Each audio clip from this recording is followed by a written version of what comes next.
Good morning, everybody. What's going on? Well, as everybody knows, there's been a lot of talk about PEDs in the sport of boxing.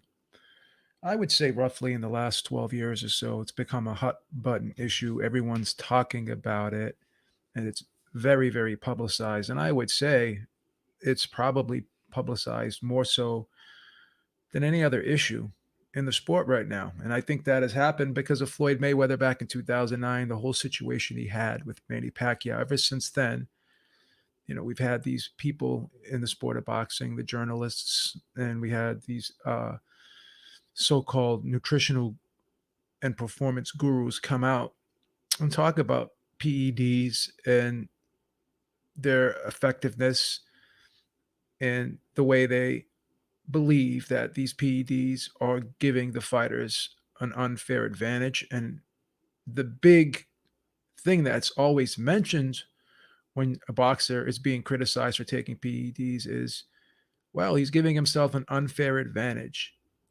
He could kill somebody in the ring as a result of taking those PEDs. There's enough deaths in the sport of boxing without having someone taking PEDs to further add to the dangers of that, right? So that has been the talking point more so than anything about PEDs, right? But boxing has always been a dangerous sport. There's always been fatalities in the sport of boxing, right? Always been fatalities in the sport of boxing, right? And you have the powers that be, the sanctioning bodies who claim that they are trying to make the sport safer. And then you have the critics, whether it be the people who are the journalists, the aficionados, all these people from the outside looking in that cover and follow the sport of boxing. They all have their opinions and their input on how to make the sport safer, and they all have their opinions about PEDs, right? But it troubles me because I have to ask myself, is a lot of this just virtue signaling? Is a lot of this just agenda driven? Is a lot of this just trying to pacify? When I say pacify, I'm talking, the sanctioning bodies, in particular, the WBC, right? Does WBC really care about making the sport safer? Have they really done what needs to be done to make the sport safer? Is there any statistical or scientific data that the things they have put in place have they made the sport safer as a result of that? Now, it's pretty strong of me to say that, right? Because I'm questioning the WBC's motives and their morals. And, I'm asking the WBC, right? Do they really care? And have they provided evidence to show that they really care? And have the things that they've done had an impact in improving the safety of the fighters, right? We all know that they've been the pioneer and they've been a big integral part in putting things in place, as they say, to try to make the sport safer, right? Now, I do believe the IBF was the first to cut the rounds from 15 to 12, right, in championship fights, right? I believe they were the first, if I'm not mistaken, but I could be wrong. I know that after that, the Ray Mancini and the Dooku Kim fight, a big talking point was that the fight from 15 rounds is long, and that could have attributed to the damage of Dooku Kim, whatever, right? That was a big talking point after that fight, and I believe that was for the WBA lightweight title when Mancini and Dooku Kim fought. That was around 1982, but I believe if I'm not mistaken, and anyone can correct me if I'm wrong, in 1983, the IBF was the first to cut the rounds from 15 to 12, and then everybody else followed suit, right? So that was supposedly an attempt to try to make the sport safer, right? And then around 1990 or so, 1990-ish, 1990, 1992-ish, or 1993-ish, that's when they started doing the day before weigh-ins. And if I'm not mistaken, I believe the WBC was the first to do that, but I could be wrong. But around that time frame, they did the day before weigh-ins because they thought that fighters were killing themselves to make weight, and by giving them that extra 36 hours, they have the ability to rehydrate properly and replenish all of the nutrients, minerals, and electrolytes that they have depleted in trying to make the weight. So the WBC said that they believe that having that weigh in 36 hours before the fight could make the sport safer, could make the boxer safer. But once again, where is the scientific data? Where is the evidence? Is anyone tracking anything in regards to these changes to make a determination whether or not they've had an impact in making the sport safer? Well, I did a little bit of investigation, and full disclosure, my investigation and my data that I have is a little bit sketchy. I did the best I could to gather it, right? Now it's been reported, and I guess this was from 1995, this list, right? Or this, I won't say this list, this statistic has been reported from, it's been taken from 1995, February 1995, and it has estimated that approximately 500 boxers have died in the ring as a result of boxing since the Marquess of Queensberry rules were introduced in 1884. And it goes on to say that 22 boxers died in the ring in 1953 alone. So that's an alarming statistic, right? Now, this list that I have here is an incomplete list, and it starts from 1894 and goes all the way up to 2021. And it has 82 deaths on it. And from 1894 to 1983, and I broke it up like this from 1894 to 1983, because 1983 was when, you know, the rounds were cut from 15 to 12, right? So that was the first step to try to make the sport safer, right? That I know of. Okay. Could be other rules, whatever, but I'm just trying to keep this in context, right? So from 1894 to 1983, this list has 30 deaths reported on it. Because again, this list is incomplete. I think this list basically has more of the high profile or the fights that they could find that were reported to them, right? So this is an incomplete list. Obviously, there's been more deaths, right? But based off of this list of the 82 fighters on this list, 30 deaths were from 1894 to 1983, right?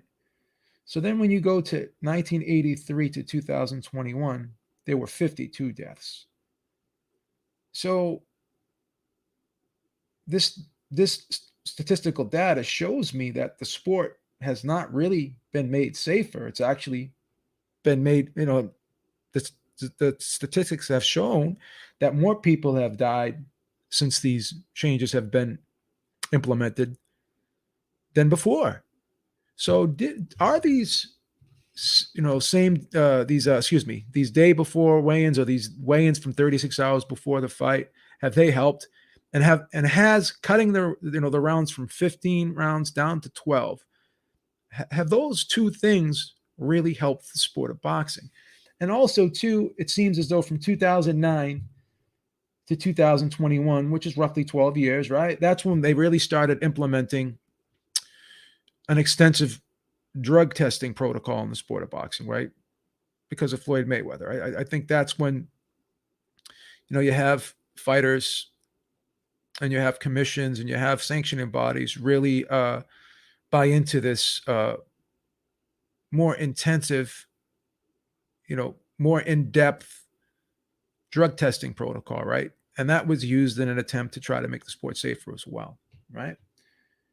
So I ask you, did these changes really help? And when people say, "Oh, well, you know, they talk about PEDs, right? And they say things like, "Oh, well, someone could die in there. You're taking someone's life into their own hands.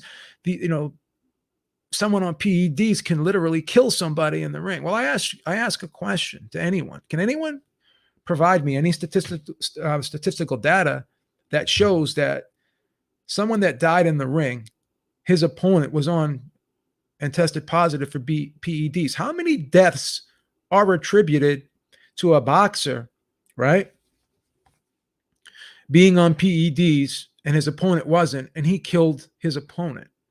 Now, there's really no way of confirming that with 100% accuracy because, again, these tests are not 100% foolproof, and people can cycle on and off drugs and they can have masking gate, whatever. But I have not yet to see one instance where someone died in the ring, right? Where someone died in the ring as a result of his opponent taking a PED. Just haven't seen it. But what I have seen over the years, right? And I'm going to say this because I have a different approach on why the sport is as dangerous as it is. And I'm going to say three things that I look at to be way more serious issues than PEDs, but not much has been done to correct these things, right? And some of the things that have been done, I think actually make the sport more dangerous, and they make it worse, and they give fighters a false sense of security. And essentially, by giving the fighter that false sense of security, I think they actually harm the fighter and do more harm to the fighter than good. So these three issues, and not in any particular order, but they're pretty much, I keep them as far as the level of danger in the sport of boxing. To me, they're all about roughly equal, right? Biggest problem I have with the sport of boxing, and I'm going to point to a fight that just recently happened. Gabe Flores Jr. and Luis Alberto Lopez, right? Clearly, in round 9 or even round 10, right? I would say about roughly round 9. 8, 9, definitely round 9, we knew that Gabe Flores was not able to defend himself, and he was getting hit with everything but the kitchen sink, and he was getting battered, and he was severely hurt, and he was doing nothing to be able to stop Lopez in that fight, right? The fight should have definitely been stopped in the 9th round, but it wasn't, right? Goes back to the corner. His father wants to stop the fight, right? Father wants to stop the fight, but his son is trying to talk him out of it, right? Then ultimately the referee's there listening to everything, seeing the father shaking his head no, right? Waving his hands. There's a very heated, passionate discussion between the father and son, right? And the referee's looking at all this, right? And amidst all this, there's no doctor in there looking at Flores, right? There's no doctor looking at Flores. And again, correct me if I'm wrong, I didn't see the doctor going into Flores's corner that much or at all. And correct me if I'm wrong, because I'm not perfect. I didn't see the doctor going into the corner, in between rounds and checking out Flores to see if he was all right. All I saw was a guy who was battered, who looked beaten, who could not intelligently defend himself any longer, and he was sent back out there, right? Which I felt was disgusting and was a travesty. And what makes it even worse is Flores Jr. is trained by his father. You would think that bond between a parent and a child is so strong. The instinct to protect your child would overcome anything else any other outside factor that could be, in that, leak, that could have entered his mind in that situation. This guy is a professional fighter, but he's my son first, right? And then the referee standing there looking at this dialogue, right? And there's got to be a ringside physician there looking at all this too, and and no one's doing anything about it. And the father is going to allow his son to talk him into letting him go back out there. And the referee's like, "Come on, let's go, let's go, let's go." So, did anyone really care about the safety of Gabe Flores Jr. in that situation? Right? Where was the criticism there? Now, the headlines read that Lopez upset Flores, right? And there's maybe one or two sentences in the article saying that the fight should have been stopped, right? But let someone test positive for PEDs, and like every website's blasting it all over the place. They're writing articles about it, right? But this situation gets one or two fucking sentences, right? One or two fucking sentences, right? Now, is the trainer or the referee going to get reprimanded for their incompetence in this situation? Is anyone going to pull this referee aside and counsel him and tell him, "Hey, man, we question your performance in this fight, whether or not we think you let this fight go on longer than it should have," right? So that's a serious issue to me. The incompetence of trainers and referees letting fights go on longer than they should, which I believe is a major issue to these serious injuries and deaths in the sport of boxing, more so than PEDs ever could be, because the data is very clear, right?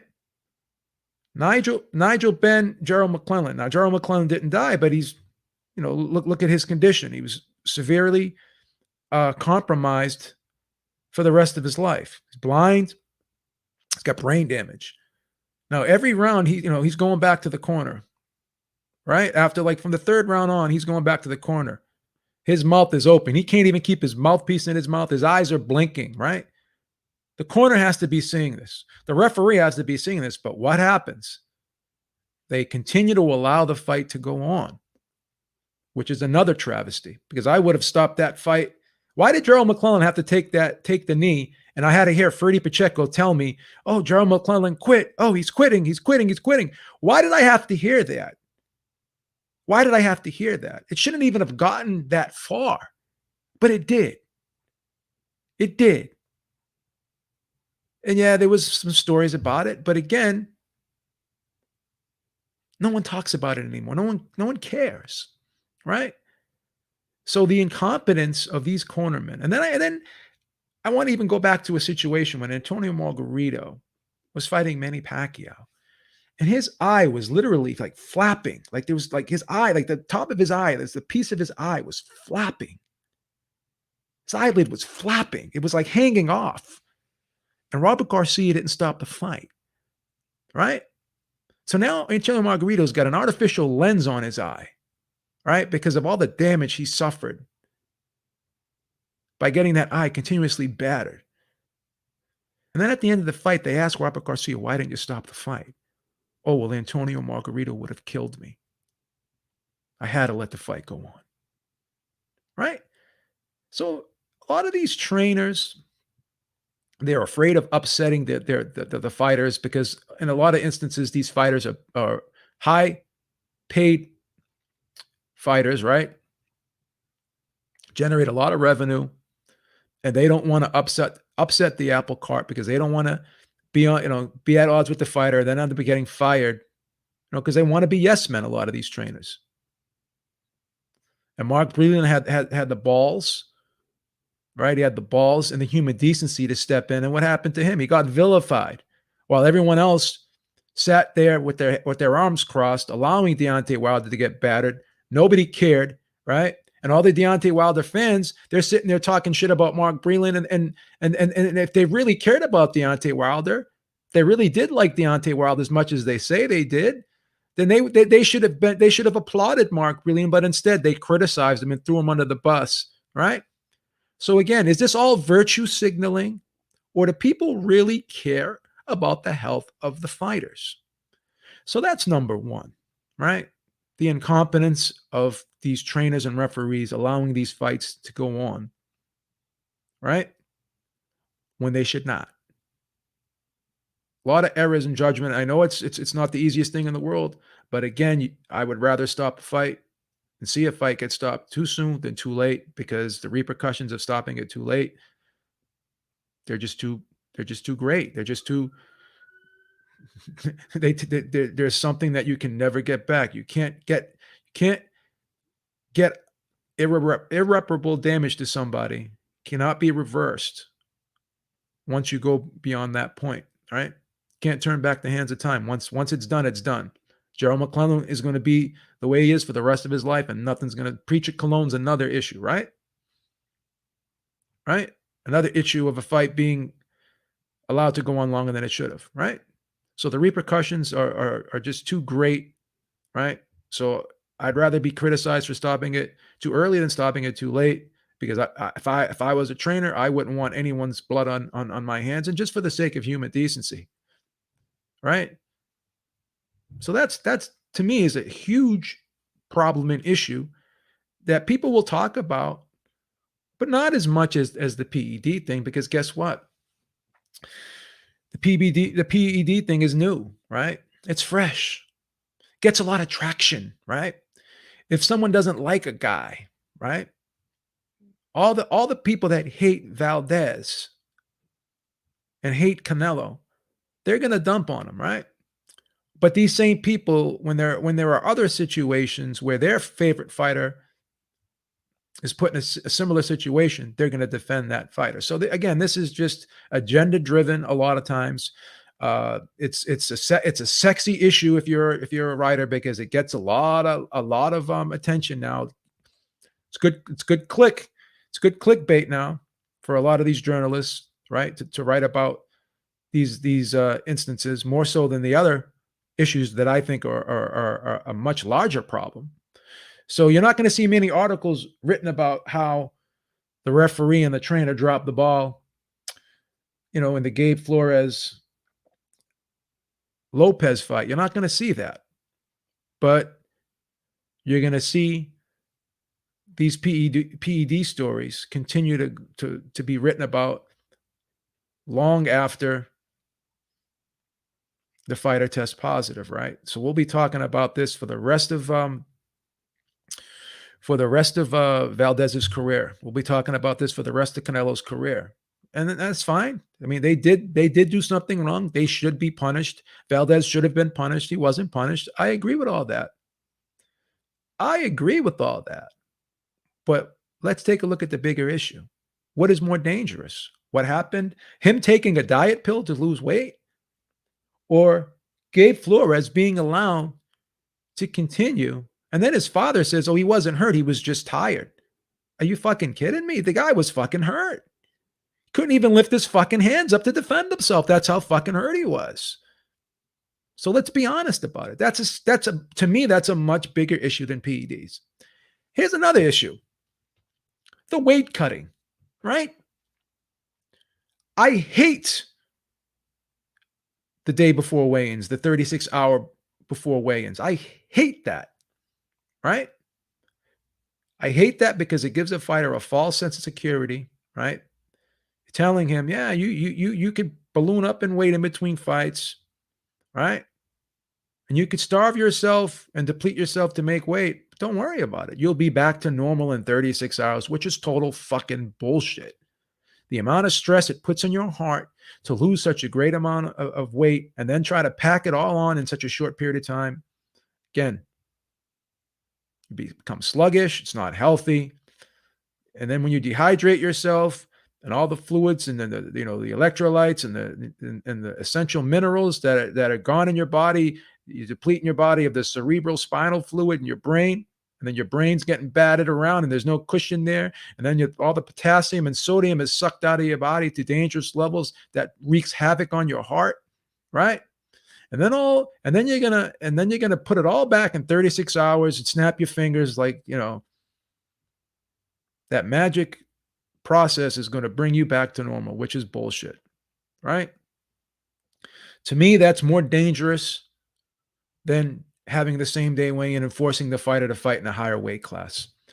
Because when Roberto Duran ballooned up in weight before the second Sugar Ray Leonard fight, and obviously it affected his performance. He lost the fight as a result of it. And taking nothing away from Ray Leonard, he had a good game plan. He changed up his tactics. That's all well and good. But the weight did have an effect on Duran. Immediately after that fight, what happened? He moved up to 154. He weighed 155 pounds in his next fight, and he continued to campaign at junior middleweight because he could no longer make the 147-pound weight class. Now, if there was that 36-hour before weigh-ins, he probably would have tried to stay there at the lower weight class and damage his body further because, again, this false sense of security, thinking that you're going to put it all back in 36 hours, which I believe is total bullshit. You're forcing fighters to fight in weight classes that they should not be fighting in because you're telling them, hey, you're going to be fine if you're allowed to gorge yourself, right? To gorge yourself, putting guys on IV and injecting, sodium and all this shit, all the electrolytes and all these nutrients that you're trying to inject it back in their body as expedite all this stuff back in their body. It's just crazy.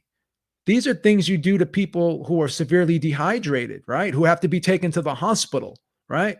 So you're doing, medical procedures that a hospital would do on somebody when they're severely depleted and dehydrated, right? All these sodium solutions and all these IVs trying to rehydrate them. Like the situation with Floyd Mayweather being hooked up to that IV before the Manny Pacquiao fight.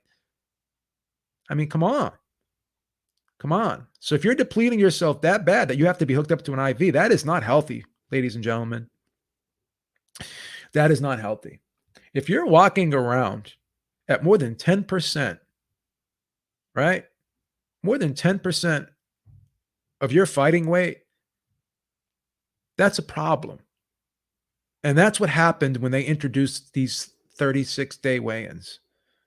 36-hour, day before weigh-ins. That's what happened. You gave the green light for these fighters to abuse themselves in between fights, blow up, right? That's why these guys are fighting less. They're fighting less. Obviously, they're making more money now. That's a big part of it, right? But they're fighting less now. They're fighting less now. Here's the virtue signaling. Here's the virtue signaling. No, you're condoning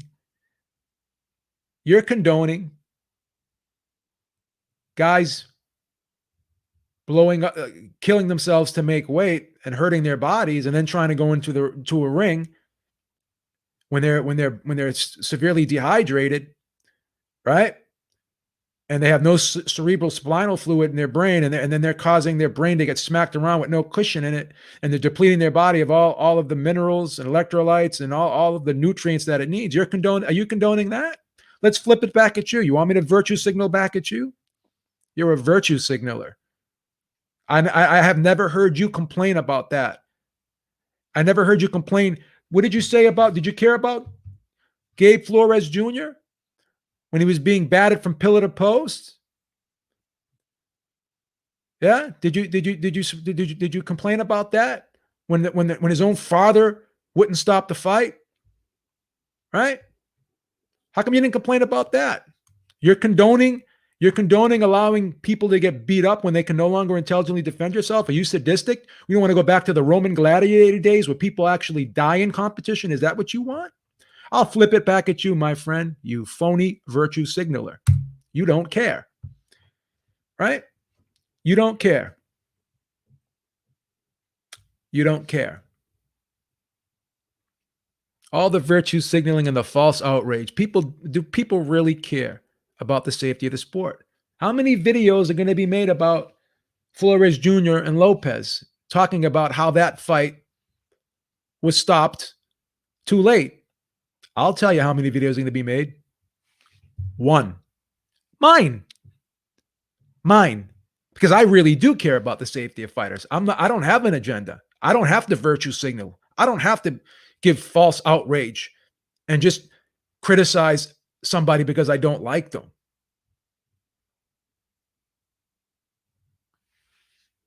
Are you really going to tell me to shut the fuck up? Really? His father wanted to stop the fight.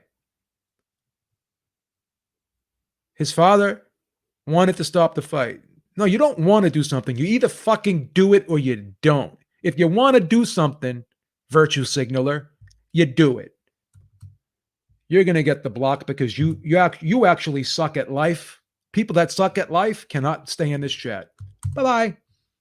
Loser. Loser. Loser. You are a virtue signaler. Bye-bye. Virtue signalers are gone. False outrage and fake virtue signaling is not allowed. You will get blocked. Because what Gabe Flores' father did in that fight by allowing that fight to go on was way more damaging than any PED could be. That's more of an issue. So let's get back to the weight cut. That's another issue. You got a guy like Errol Spence who's fighting at 147, right? Walking around at 170. Even reported to fight to get up at around 190, right? Let's be honest. Let's be perfectly honest. Errol Spence is not a welterweight anymore. Whether it is or it isn't a rumor, I've been told by trainers that they've seen fighters do the same process. You know, I'm not going to mention the names. I just had a conversation with a fighter on a video that was telling me that's what they do. That's what they do. I'm not saying it's true or not. You could be right. But a trainer did confirm that it is a process after a fighter weighs in, that they're being given these fluids. No, I know. I understand what you're saying. The Floyd thing probably. I'm not confirming that rumor. I'm just I classified it as a rumor, right? So number one is the incompetence of the trainer and the referee to allow fights to go on too long when their fighter is being battered and can no longer intelligently defend themselves and has virtually no way of winning the fight. That's a much bigger issue to me in terms of maintaining safety. And also, I believe that these day before weigh-ins have created more problems and allowed fighters to hurt themselves and do stupid things more so than having them, the day of. You're forcing fighters to fight in weight classes they shouldn't be fighting in. Errol Spence, for all intensive purposes, should not be fighting at 147. He should be fighting at 154. Simple and plain. And I think he's doing his body a disservice and his health a disservice by continuing to try to fight at 147. So that's another big issue. Now, issue number 3, in my opinion, are these mismatches. You have guys, right, who are elite world champions fighting guys that have no business being in the ring with them.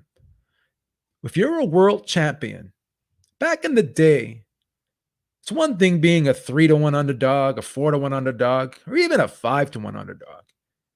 When a world champion is defending his title, consistently fighting 15 to 20-1 underdog, right? That's a problem. When you have a sanctioning body making a fighter like Yildirim a mandatory for Canelo,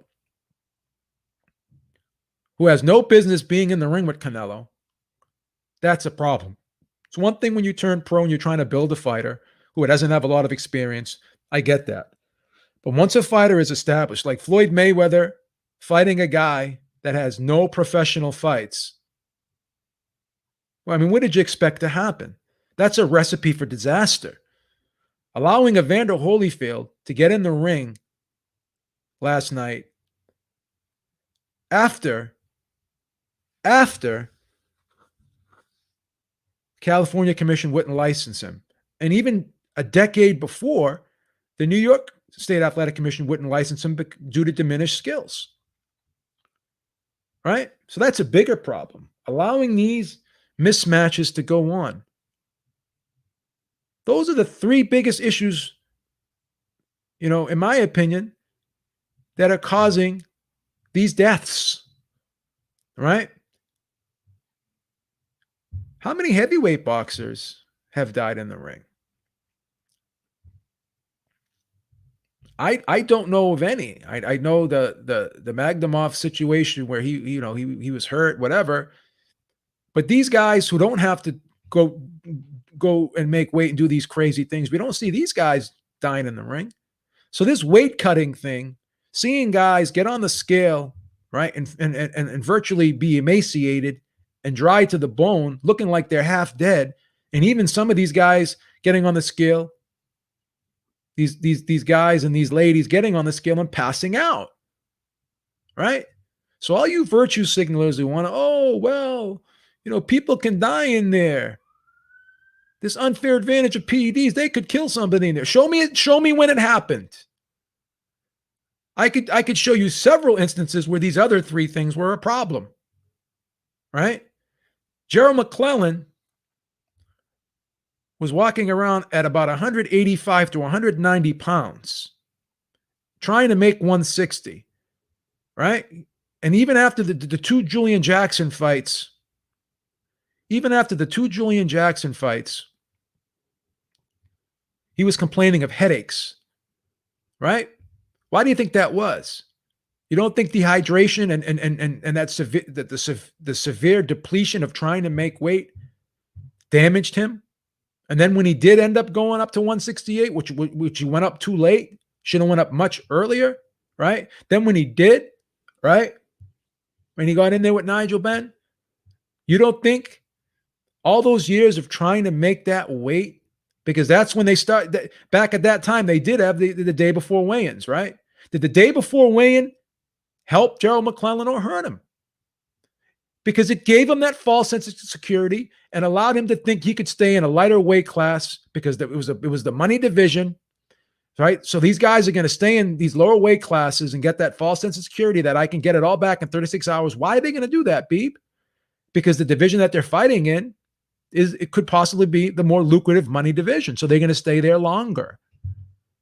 So that 36 day before weigh-in, 36-hour day before weigh-in, actually hurt Gerald McClellan because look at the end result.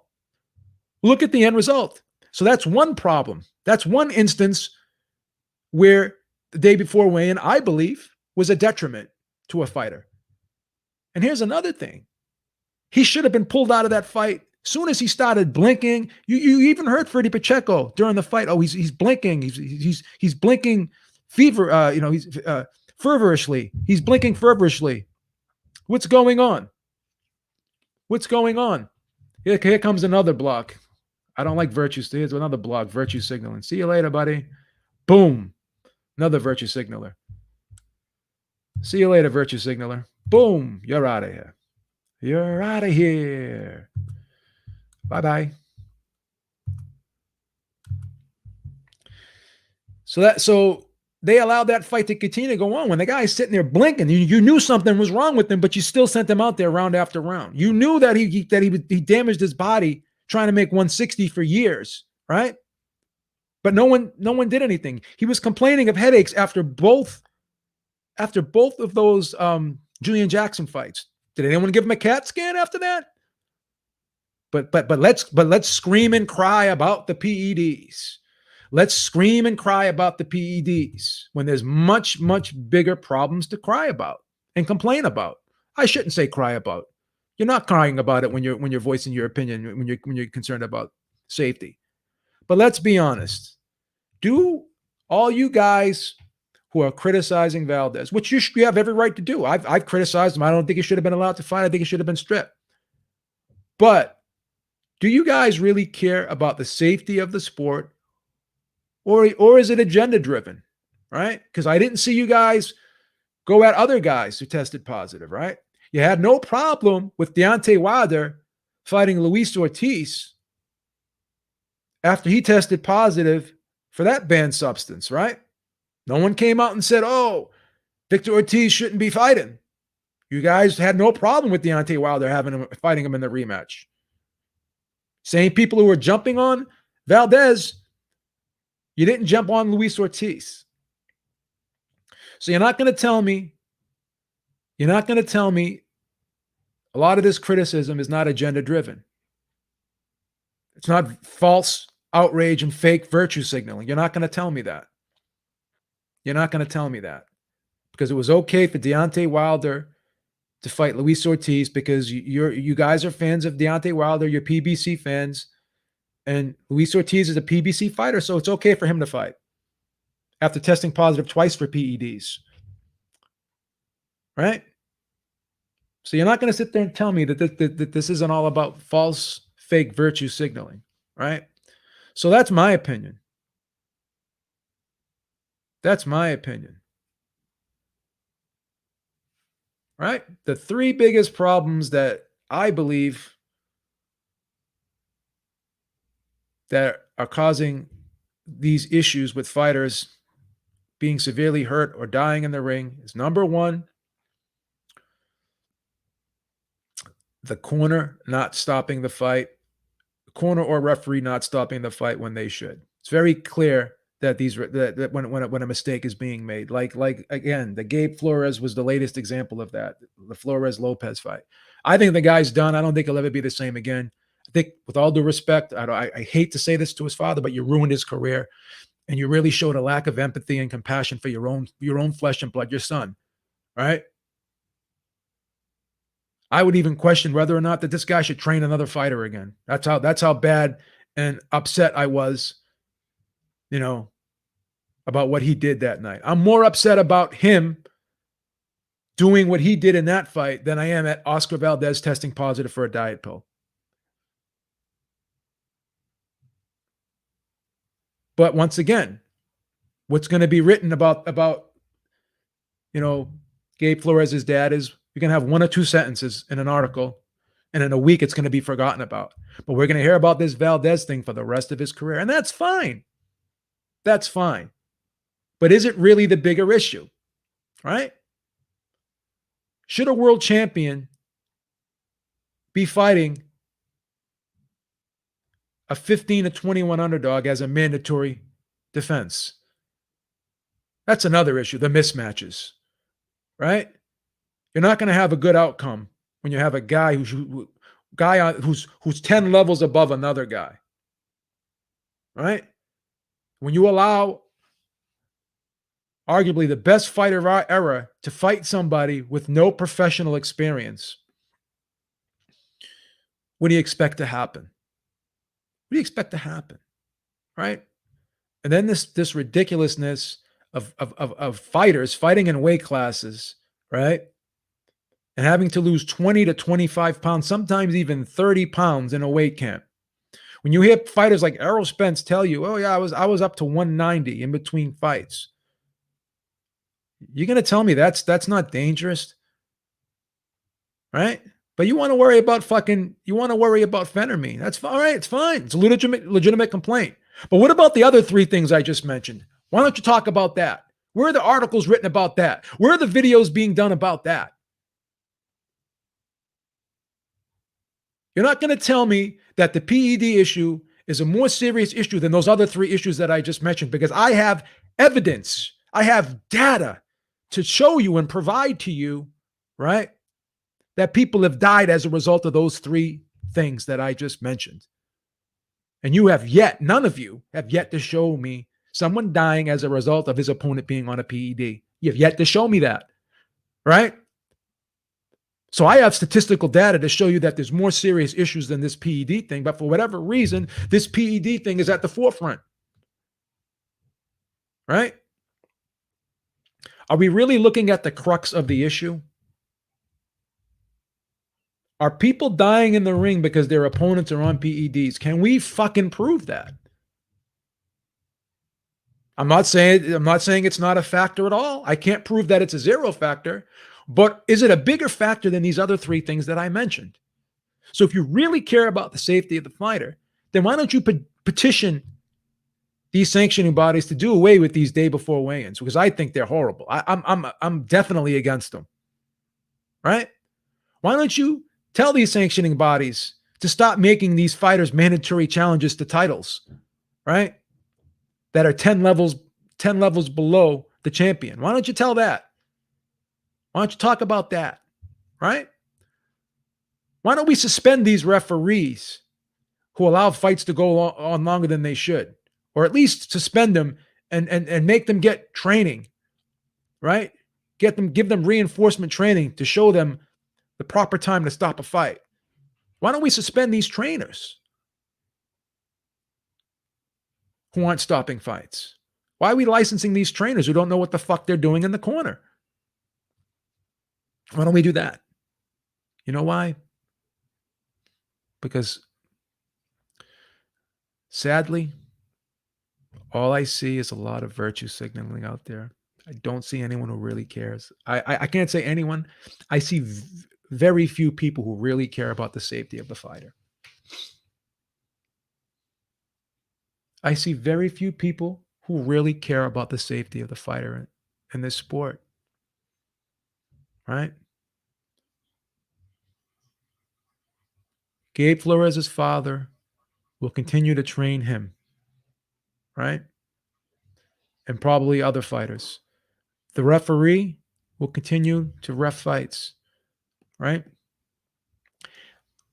And if he showed poor judgment in this fight, it's very possible and plausible that he'll show poor judgment in other fights. So is this referee more of a danger than phentermine? But you made a bigger issue about the phentermine than you're going to make about this. B, why you protect? No, I'm not protecting anybody. I'm keeping things in context, right? Right? I'm not going to compare someone going to the store and stealing a loaf of bread to feed their family, put that person in the same category as a group of people going into the bank with fucking AK-47s and holding up a bank at gunpoint. It's not the same thing. Okay? It's not the same thing. So there's levels of wrongdoing in life, just with anything. Okay? There's levels. I'm not going to compare a speeding ticket to a DWI. I'm just not. So in my opinion, these other three things are much more serious issues in regards to the safety of fighters than these PEDs. Okay? But no one is saying them. No one's talking about it. And if they are, they're not talking about it enough. Why? Because the PEDs are going to get you more clicks. PEDs are going to get you more clicks if you're doing YouTube videos. This video is not going to get any hits. You know why? Because no one really cares. But let me put Valdez is a cheater at the headline. Guess what? It's going to probably get triple the views that this video would. Because nobody really cares. It's all agenda driven. It's really all agenda driven. No one's going to come clean and correct with it, but it's all agenda driven. Is the sport safer since they implemented the 36-hour day before weigh-ins? Is the sport safer since they've taken the 15-round title fights and brought them down to 12? Is the sport safer because they do VADA testing? Have those three things really made an impact on the sport? Ask yourself that question. Is there data to prove that? And if there is, please show it to me. I'd love to be wrong. I don't want to be right on this one. I want to believe those things are having an impact on making the sport safer. But I do believe, but I do believe that if you continue to put these no hopers in there, with all due respect, I mean, I respect every fighter that gets in the ring, but you're not going to tell me that Yildirim, right? You're not going to tell me that he had any right to be in that ring with Canelo Alvarez, right? You're not going to tell me that. You're just not going to tell me that. You're not going to tell me that a guy who's walking around at 175, 80 pounds should be fighting at 147. There's nothing you're going to tell me to convince me that that is right and that is safe and that is healthy, right? You're not going to tell me that. You're not going to tell me that Gabe Flores' father and that referee did him, right, a disservice that night by not stopping that fight. You're not going to tell me that was incompetence at its highest level. You're not going to tell me that. You're not going to tell me that, right? You're just not going to tell me that and have me accept it. Just not going to believe it,